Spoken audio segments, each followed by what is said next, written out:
മഴുവില്ലേ മഴു, മരങ്ങളെയൊക്കെ ഇങ്ങനെ വെട്ടി വെട്ടി പോകുന്ന മഴു. ഒരുപാട് മരങ്ങളെ ഇങ്ങനെ വെട്ടും. മഴു ഒരിക്കലും ഓർത്തിരിക്കുന്നില്ല മരത്തിന് എന്ത് പറ്റിയെന്നോ അല്ലെങ്കിൽ ഏത് മരത്തിനെയാണ് താൻ വെട്ടിയെന്നോ. പക്ഷെ വെട്ടുകൊണ്ട മരം എപ്പോഴും മഴുവിനെ ഓർത്തിരിക്കും. അതാണ് ഇവർ ഈ സിനിമയിലൂടെ പറഞ്ഞു വെക്കുന്ന ഒരു തത്വം. എന്തായാലും hello guys, welcome to GJ buzz. This is me GJ. ഇന്ന് നമ്മൾ രുധിര സിനിമയുടെ റിവ്യൂയിലേക്കാണ് പോകുന്നത്. സോ നമുക്ക് എന്തായാലും ഡയറക്റ്റ്ലി റിവ്യൂയിലേക്ക് പോവാം. ജിഷോ ലോൺ ഡയറക്റ്റ് ചെയ്തിട്ടുള്ള, അദ്ദേഹം തന്നെയാണ് ഇതിൻ്റെ റൈറ്റിംഗ് നിർവഹിച്ചിട്ടുള്ള സിനിമയാണ് രുധിര. രാജ് ബി ഷെട്ടിയും അപർണയുമാണ് പ്രധാന കഥാപാത്രങ്ങൾ അവതരിപ്പിച്ചിരിക്കുന്നത്. ഒരുപാട് ക്യാരക്ടേഴ്സ് വേറെ ഉണ്ടെങ്കിലും ആരും അങ്ങനെ ഭയങ്കര എസ്റ്റാബ്ലിഷ്ഡ് ആയിട്ടുള്ള ആക്ടേഴ്സ് ഒന്നുമല്ല. എല്ലാവരും സാധാരണ നടന്മാരും നടികളുമാണ്. പക്ഷെ എല്ലാവരുടെയും നല്ല പെർഫോമൻസസ് ആണ്. എന്തായാലും നമുക്ക് സിനിമയിലേക്ക് വരാം. സിനിമ ഞാൻ പറയുന്ന ഒരു പ്രധാന പ്ലോട്ട് എന്ന് വെച്ച് കഴിഞ്ഞാൽ, നമ്മൾ ഒരു പെൺകുട്ടി ഒരു റൂമിൽ അകപ്പെട്ടിരിക്കുകയാണ്. മാസ്ക് വെച്ച ഒരാൾ വന്ന് എന്നും ആ കുട്ടിയെ പീഡിപ്പിക്കുന്നു, ഉപദ്രവിക്കുന്നു. ആ കുട്ടിയോടൊപ്പം ഒരു പട്ടിക്കുട്ടിയുണ്ട്. ആ കുട്ടിക്ക് രക്ഷപ്പെടാൻ കഴിയുന്നില്ല. സൗണ്ട് പ്രൂഫിംഗ് ഒക്കെ ചെയ്ത റൂമാണ്.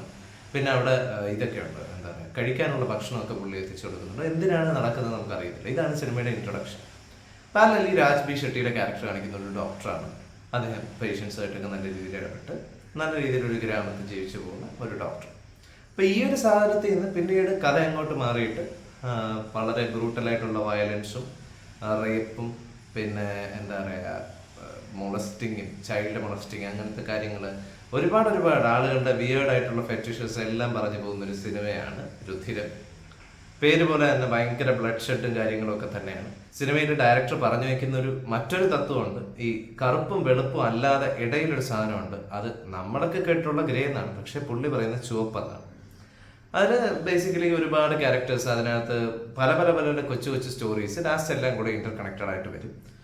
ഒരു ക്രൈം നടക്കുന്നുണ്ട്. ആ ക്രൈമിന്റെ റീസൺ എന്താണെന്നും അതിന് പിന്നിലെ ബാക്ക് സ്റ്റോറിയൊക്കെ പോകുന്നുണ്ട്. പക്ഷെ ഇതിൽ ഒരു ലെയിമായിട്ട് തോന്നിയ റീസൺ എന്ന് പറഞ്ഞു കഴിഞ്ഞാൽ, അതിനകത്ത് ആ നായികയെ കൊണ്ട് തന്നെ പറയിക്കുന്നുണ്ട്. എന്താ പറയുക, ഇപ്പൊ പാരന്റ്സ് സിൻ എന്നൊക്കെ പറഞ്ഞിട്ടാണ് ഈ കഥ അങ്ങനെ പോകുന്നത്. പക്ഷെ എനിക്ക് ഒട്ടും അത് അതിന്റെ ഒരു മെയിൻ പ്ലോട്ട്, അതായത് ഒരു വ്യക്തി ഇത്രയും ക്രൈം ചെയ്യാനായിട്ടുള്ള ഒരു റീസൺ, ഒരു മോട്ടീവ് ഉണ്ട്. ആ മോട്ടീവ് അത്രയ്ക്ക് അങ്ങോട്ട് ഇമ്പാക്റ്റ് ആയില്ല. ആക്ച്വലി ആ മോട്ടീവിന് പകരം ചെയ്യേണ്ടിയിരുന്ന ഒരു കാര്യം പുള്ളി ഓൾറെഡി ചെയ്ത് കഴിഞ്ഞു. പിന്നെയും അയാൾ ഫർദർ ആ പ്രതികാരം തുടരുന്നുണ്ടോ എനിക്ക് അതിൻ്റെ ഒരു ഇമ്പാക്ട് തോന്നിയില്ല. റേപ്പൊക്കെ എന്തിനാണെന്ന് എനിക്ക് മനസ്സിലാവുന്നത്. സോ എനിവേസ് അതൊക്കെ മാറ്റി നിർത്താം. കൂടുതൽ കഥകളിലേക്ക് കയറിയിട്ട് ഞാൻ സ്പോയിൽ ചെയ്യുന്നില്ല.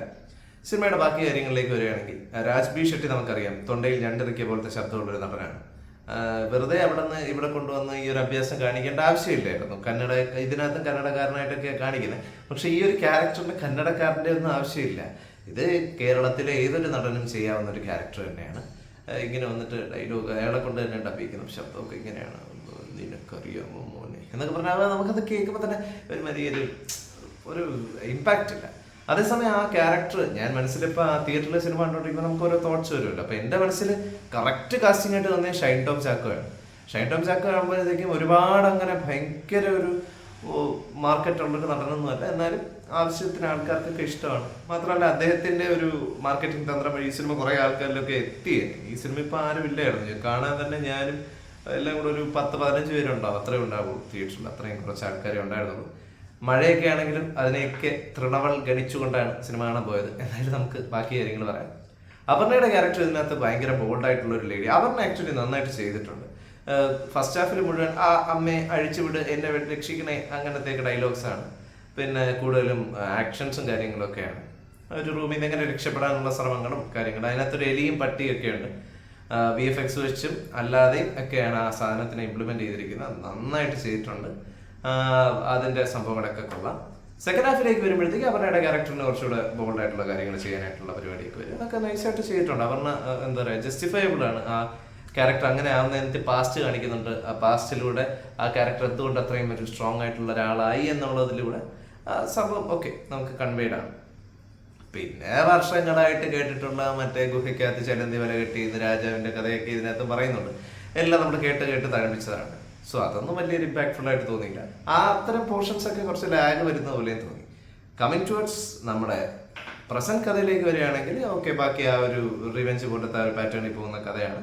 മ്യൂസിക് എന്താ പറയുക, ഒരാളുടെ പേരല്ല എഴുതിയിരിക്കുന്നത്. ഫോർ മ്യൂസിക് എന്ന് പറഞ്ഞൊരു കമ്പനിയുടെ പേരാണ് എഴുതിയിരിക്കുന്നത്. മേ ബി ഒത്തിരി പേര് ചേർന്നായിരിക്കും ഇതിന്റെ മ്യൂസിക് ചെയ്തിരിക്കുന്നത്. വളരെ സ്റ്റാൻഡേർഡ് ക്വാളിറ്റി മ്യൂസിക്കാണ്.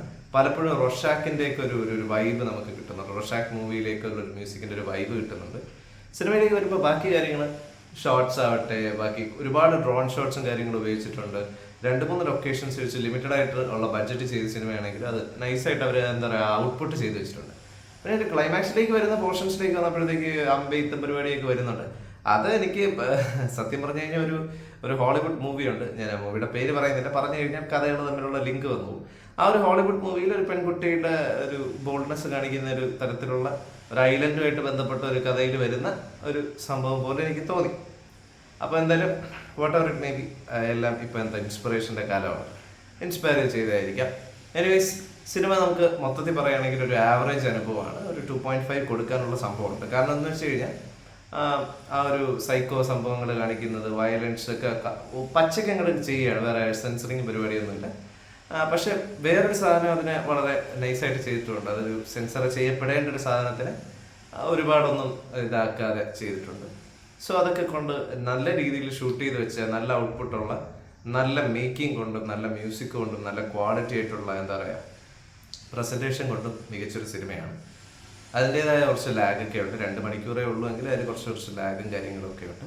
പിന്നെ വളരെ ലിമിറ്റഡ് ആക്ടേഴ്സായിട്ട് ഇവരെ തന്നെ കണ്ടുകൊണ്ടിരിക്കുന്നതുകൊണ്ടും സ്റ്റാർ വാല്യൂ കുറവുള്ള ഒരാളായതുകൊണ്ട് നമുക്കങ്ങനെ വലിയതൊന്നും തോന്നില്ല. പക്ഷേ വേറെ നമുക്ക് പരിചിതമായിട്ടുള്ളൊരു ആക്ടറൊക്കെ ആണെങ്കിൽ അയാളുടെ ആക്ഷൻസ് ഒക്കെ കാണുമ്പോഴത്തേക്ക് നമുക്ക് ഓക്കെ അതെന്ന് പറഞ്ഞ് ഇങ്ങനെ ഇരിക്കാം. പക്ഷേ ഇതിലേക്ക് വരുമ്പോൾ അങ്ങനെ ഒരു സംഭവമില്ല. സോ എന്തായാലും സിനിമ ഞാൻ പറഞ്ഞ പോലെ ഒരു ആവറേജ് ആയിട്ടുള്ള ഒരു അനുഭവമാണ് എനിക്ക് തോന്നിയത്. നിങ്ങൾ ഈ സിനിമ തിയേറ്ററിൽ പോയി കണ്ടവരാണെങ്കിൽ നിങ്ങളുടെ അഭിപ്രായങ്ങൾ കമൻറ്റ് ബോക്സിൽ രേഖപ്പെടുത്തുക. വീഡിയോ ഇഷ്ടപ്പെട്ടെങ്കിൽ ലൈക്ക് ചെയ്യുക, ഫ്രണ്ട്സിനും ഫാമിലിക്കും എല്ലാവർക്കും ഷെയർ ചെയ്യുക. GJ Bus എന്ന് പറഞ്ഞിട്ട് ഈ ചാനൽ ഒന്ന് സബ്സ്ക്രൈബ് ചെയ്യുക. ബെൽ ബട്ടണും കൂടെ എനേബിൾ ചെയ്ത് കഴിഞ്ഞാൽ ഞാൻ അപ്ലോഡ് ചെയ്യുമ്പോൾ ആ വീഡിയോസൊക്കെ അപ്പോൾ നിങ്ങൾക്ക് നോട്ടിഫിക്കേഷൻസ് ആയിട്ട് കിട്ടും. മറ്റൊരു വീഡിയോ കാണാം. അതിലേക്കും സ്മീ GJ സൈനിങ് ഓഫ്. ബൈ.